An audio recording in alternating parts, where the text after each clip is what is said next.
What's up guys, I'm back again with another ShareFactory tutorial. This is a little different from the usual type of effects I make, but it's still pretty cool.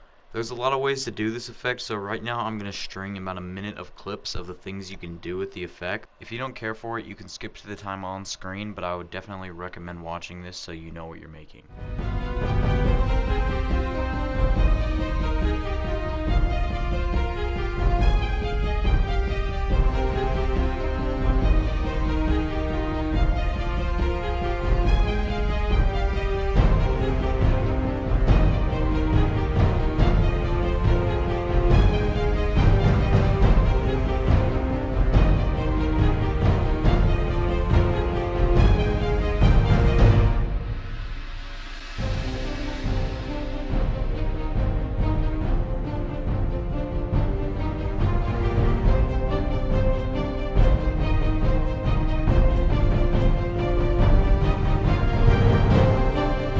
Okay, so the first thing I'm going to show you how to do is make the overall part of the effect, which is the ring, and then after that I'll show you how to do the different types of transitions into the ring. Okay, so the first thing you want to do is you want to add your clip, which I have here, but what you want to make sure you don't do is trim the beginning of the clip at all. So you want to make sure when you click square and edit trim clip that you can't bring the left analog stick anymore over to the left, because if you can, then it's going to be messed up. Alright, now that you have that, you want to add something, so you click X to add, and you want to add a track 2, and click X again to actually add a clip. And what you want to do is add the clip that you already have. So for me, that's this one of me doing this trick shot thing. So you want to add that exact clip, but as a track 2. Okay, so I have my clip right here, so I'm just going to add that. Now, as you can see, if I go back, it's just itself in the top right. So, it's just the exact same thing in the top right. So, anyways, what you want to do is edit track 2 and click square, and then click here on the bottom left where it says PIP layout, I don't know how to properly say that, but do that. And then click on full screen, so this way it'll just be the clip that it already is as a track 2, but it's taking up the full screen, so now it looks like this. It looks completely normal, but it's actually not. So after that, you want to also edit track 2, click triangle, and then click X, and then click on cutout, and then you want to click square so it brings up the settings for this, and then click on settings.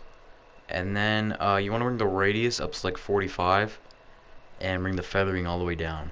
So that's the first step to making the ring. So you want to confirm that, back out of all this, and as you see, it looks like this.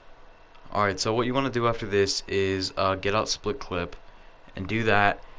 And what you want to do is split it wherever you want the ring to first show. So for me, that's right here because I want the ring to show up as I hit the shot.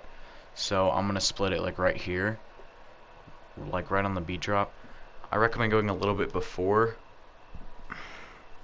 because the transitions normally take like half a second. So wherever you want your beat drop to be, click left on the D-pad like a couple times. So you go back like half a second and then split it right there.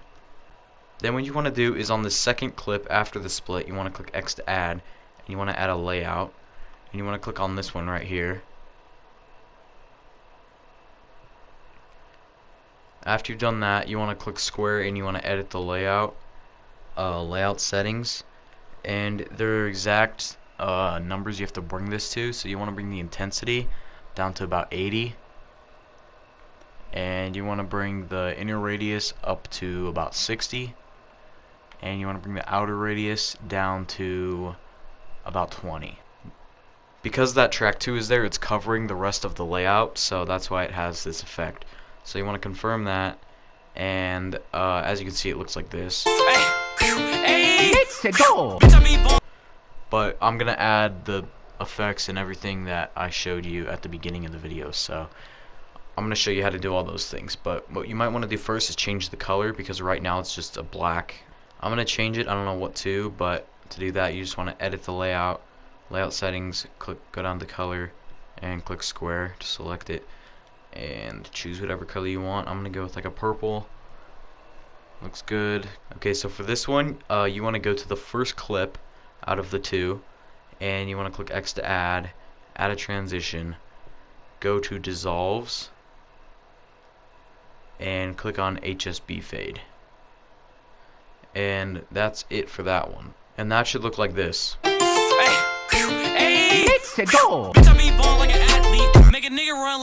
Alright, so it's really simple. You can edit the layout, change the color to whatever you want. I'm just going to mess around a little bit just so you can see that it works with pretty much everything. I'll change it to like a yellow. Nobody really likes yellow, but maybe it'll still look cool. It pretty much works with any color you want to use. So, alright, so that is the first one. Okay, so for this one you got to do exactly what you did last time. As you can see, it's still the raw clip, or just transitions all by itself. You just want to do exactly what you did last time, where you go on the first clip, click X to add, and add a transition. Except this time you want to go down to wipes, and go to the clock wipe. If you click on that, that will look like this.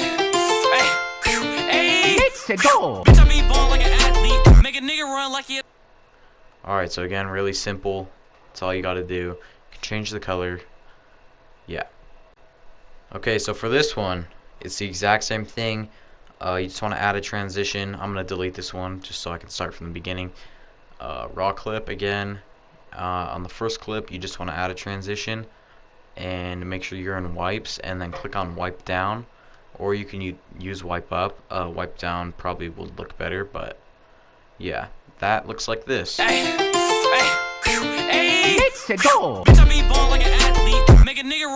So again, the exact same thing. You can change the color, but just like that. Okay, this one is probably my favorite one.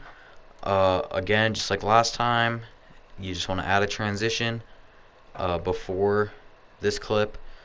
So I'm gonna do that.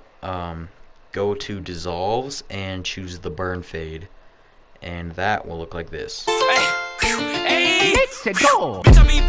I probably wouldn't use red, so to change the color of the burn fade, click square while hovering over the transition, edit the transition, settings, go down to the color, click square, and change it to whatever you want. I'm going to change it to like a green for now, just to experiment. I've already used purple multiple times, so.